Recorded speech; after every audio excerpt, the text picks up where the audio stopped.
Hey everybody, today we are checking out an electric scooter. This is the City from Plug.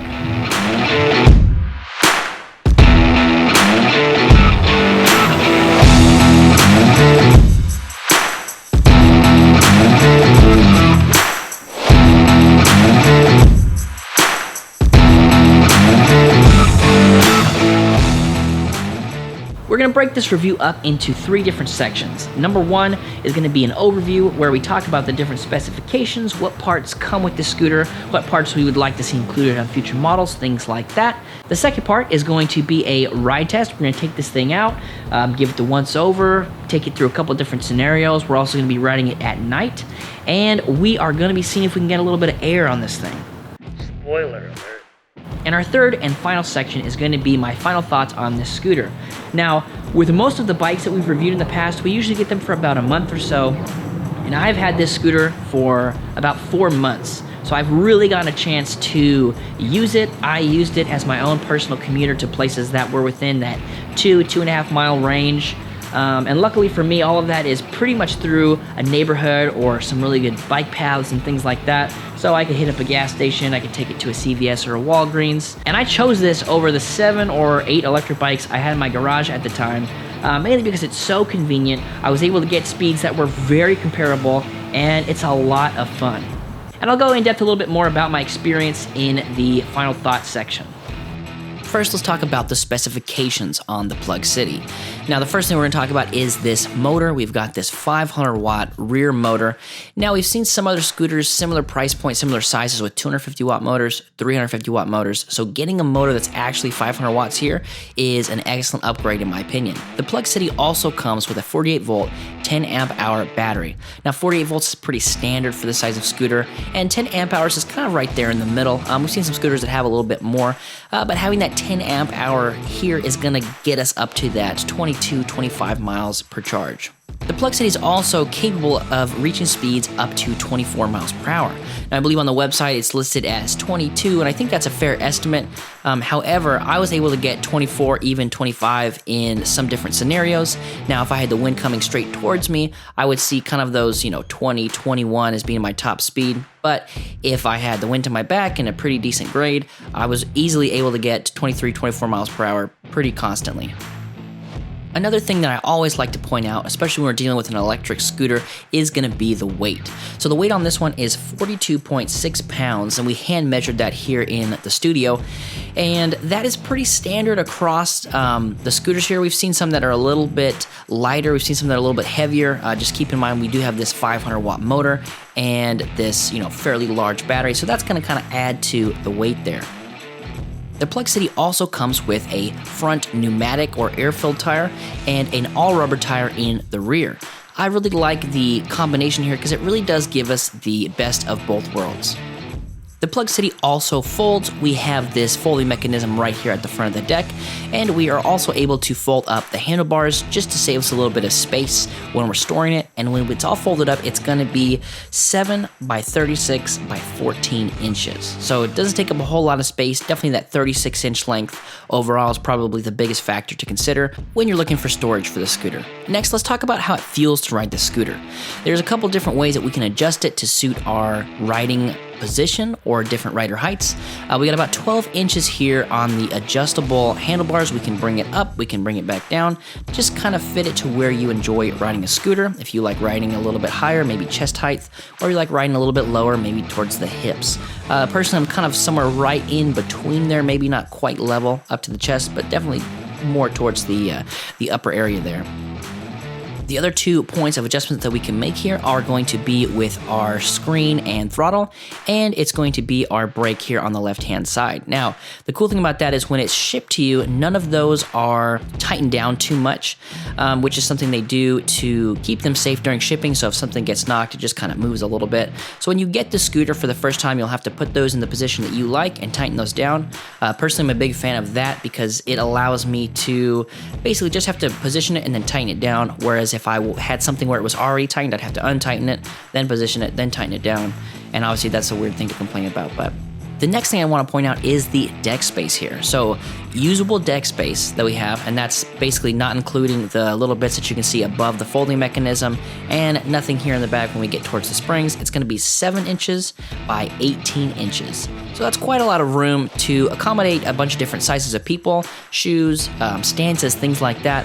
So I felt like there wasn't really a whole lot of space lost with the folding mechanism here. Next, let's talk about the suspension here. So we do have a little bit of suspension, again, as we mentioned, from that pneumatic tire in the front. Having that air-filled tire is going to give us a little bit of cushion when going over these smaller bumps, and having those 8.5-inch wheels. Any little bit's going to help here. Moving on towards the back here, we do have this 2 suspension setup here on the rear wheel, which is where we're going to get most of that suspension from when we are riding the scooter. We've also got about 6.5 to 7 inches of clearance here. I didn't have any problems taking this thing off curbs.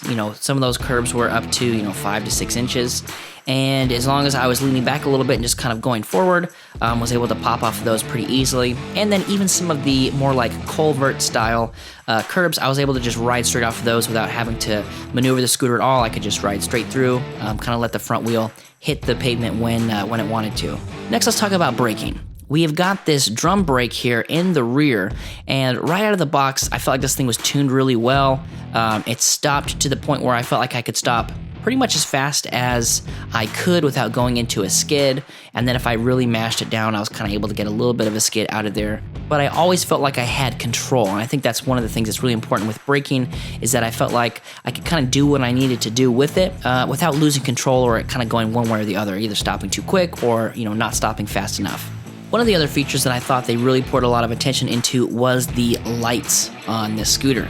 Now, we've got our main headlight up in the front. We're kind of used to seeing that on pretty much any electric vehicle. They always have that, one light in the front, which is excellent. It's wonderful for nighttime safety, even if they're not bright enough to maybe give you enough light to where you feel comfortable riding. It is going to allow other cars and things like that to see you. So it's a safety feature. With this one, I felt like I was able to get enough light to ride with it. And we also have the inclusion of 4 other lights here. So in the front, we have 2 other white LEDs that are in the front of the deck. And we also have 2 red LEDs in the back of the deck. Now, one of the cool things about the rear lights is that they are connected to the brakes. When I pull on the brake lever, it's actually going to flash in the rear to let people know that I'm stopping.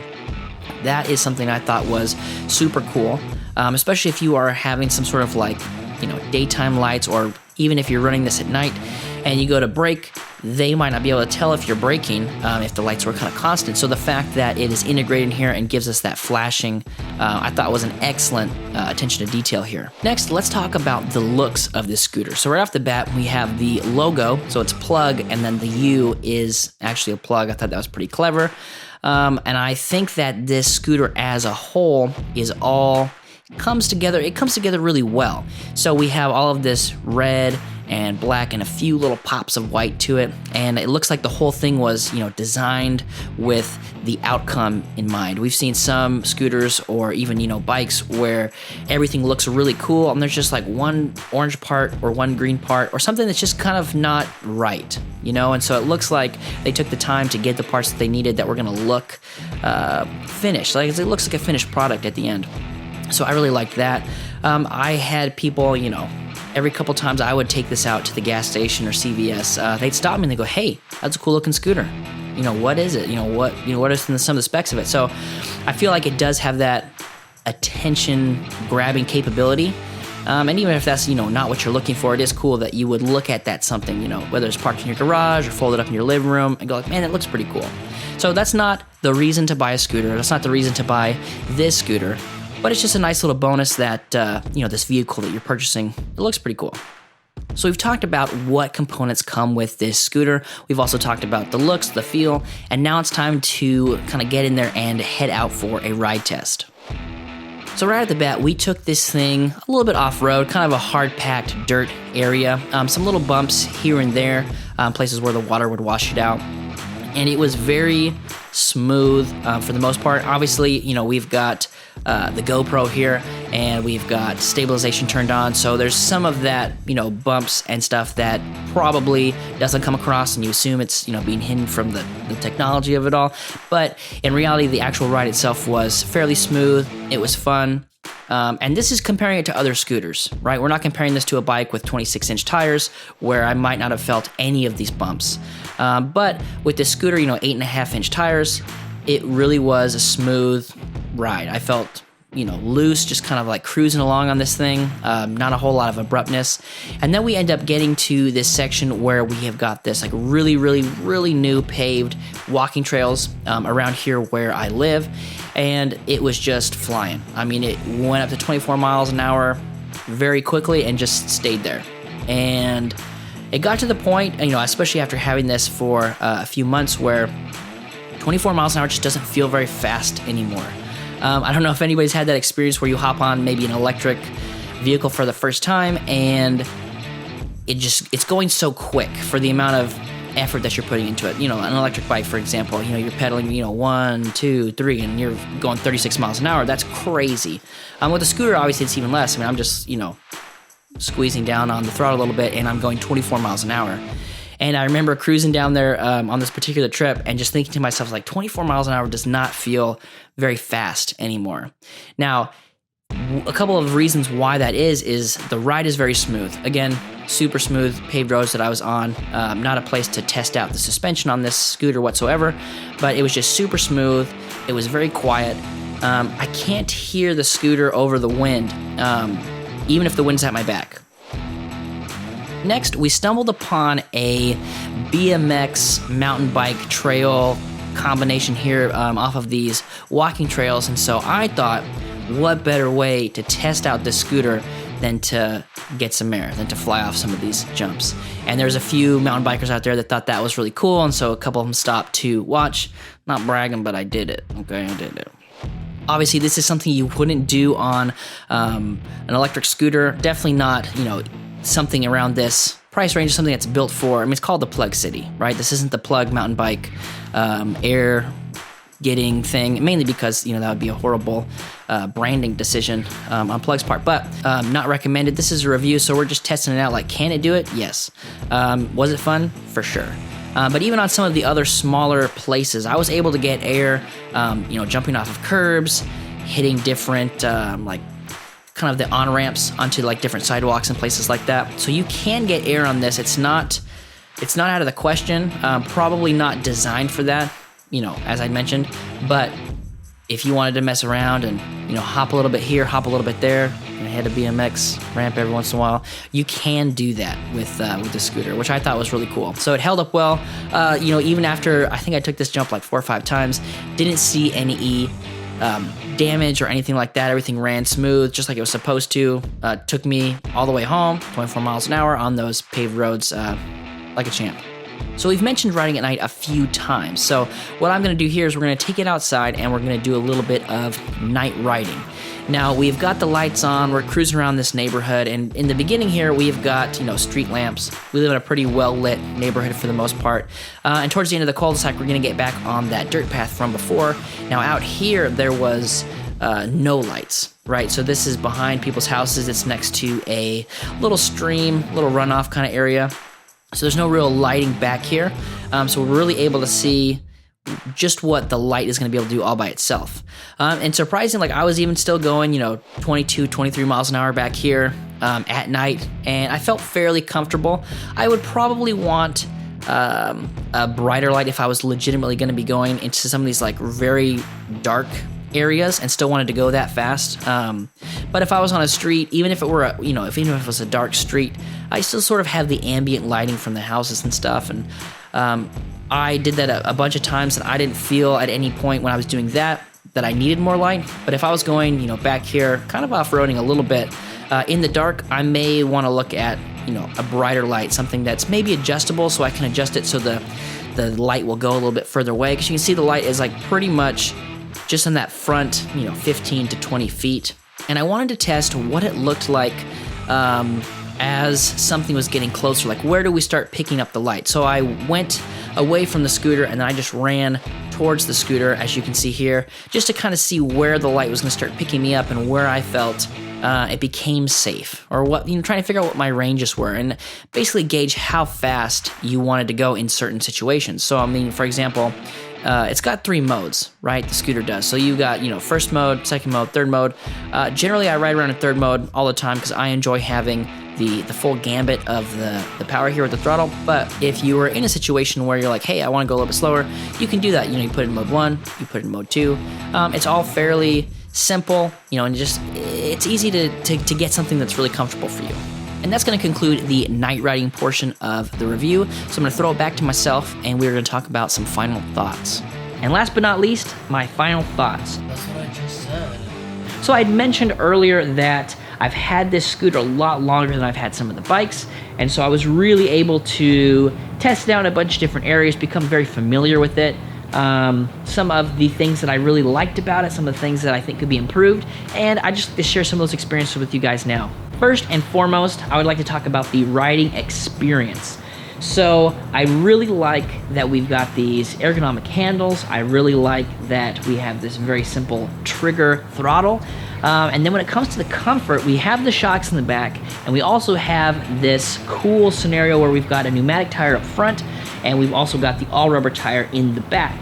Now, it's kind of the best of both worlds. When you have the pneumatic tires, you'll have a little bit more give, it'll make the ride a little bit more comfortable, and then when you have those all-rubber tires, you lose a little bit of that smoothness, but you also gain a lot of the functionality. So with the pneumatic tire, you're still prone to flats, and with those all-rubber tires, you really are kind of avoiding a lot of the flat scenarios, maybe giving you a little bit more confidence to go in places you wouldn't with all pneumatic tires, but you lose a little bit of that comfort. So having those two things kind of meet in the middle, I thought was really cool here to experience on this.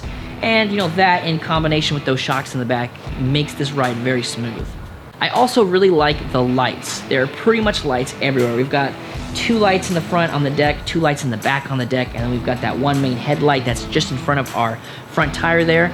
And one of the things that I love about that is it gives you a lot of visibility, both in the nighttime and in the daytime. So if you wanted to use this for daytime running lights, you could, but it's mainly designed to be used at night. And then we also have the integration with the brake, so when you put on the brake, the rear lights will flash. I thought that was an excellent attention to detail there. One of the things that I would probably do if I was going to keep this longer term, and this was going to be my everyday, I'm riding this to work, I'm riding back home from work, especially if I was going to be competing with, say, vehicles or even other, bikes or mopeds and things like that, I would probably get a light source that was a little bit higher. There are plenty of lights, but they're all at the deck level. So I would like to see something that is a little bit higher. And there's plenty of secondary options, lots of little bells and whistles you can kind of add to whatever scooter you end up going with. I've seen a couple different people talk about basically the essentials and stuff that they would put on an everyday scooter. A higher light is one. I've also seen people mention the rear mirrors, at least one, which I think is super important, especially on a scooter. On a bike, maybe not necessarily as important. Maybe if you're on a road bike and you're kind of in this position and it's harder for you to turn around, but if you're on a cruiser, it's nothing to just kind of lean and turn around. But when you're on a scooter, taking that head rotation is going to change your center of gravity up a little bit, and it's a little bit more important on a scooter than, say, on a bike. So with a bike, you have the option to ride without your hands. If you tried to do that on a scooter, you wouldn't like it so much, I don't think. I can't say for certain, I have not tried. I just imagine that I would let go and the scooter would go this way and I would go that way. So I'm not going to try it, but that's just my guess. Now let's talk about the weight of this scooter. Now when you compare it with other scooters in its class, similar specifications, very on par. There's nothing extra heavy about this scooter. And if you've ever ridden an electric scooter, you kind of know what to expect. There's a lot of people who get into electric scooters and they think it's going to be similar to that Razor they rode around in middle school that weighed 3 or 4 pounds, and that's not the case. These are bigger motorized vehicles. The motors are fairly heavy. Most of your weight's coming from the all aluminum frames and the batteries that are inside. So it's just something to be aware of. I mean, I kind of knew what I was getting into when I got this electric scooter. I'd ridden some before. I had the opportunity to ride, whether it was the Bird or the Lime or, you know, whatever you have in your city. Now, this is definitely lighter compared to a lot of those scooters that I've ridden in the rideshare programs. So the weight on this scooter is very comparable to other scooters in its class. However, for those new people, you know, this is a little bit of a heavier, beefier vehicle. All right, so it wouldn't be a very even-handed review if there weren't some critiques, and I definitely have a few for the city, and we'll go over those right now. And one of my recommendations here would be to add a grip, even if it's the same grip, style, feel, that has at least one locking mechanism on it, because the handlebars play such an important part in controlling the scooter.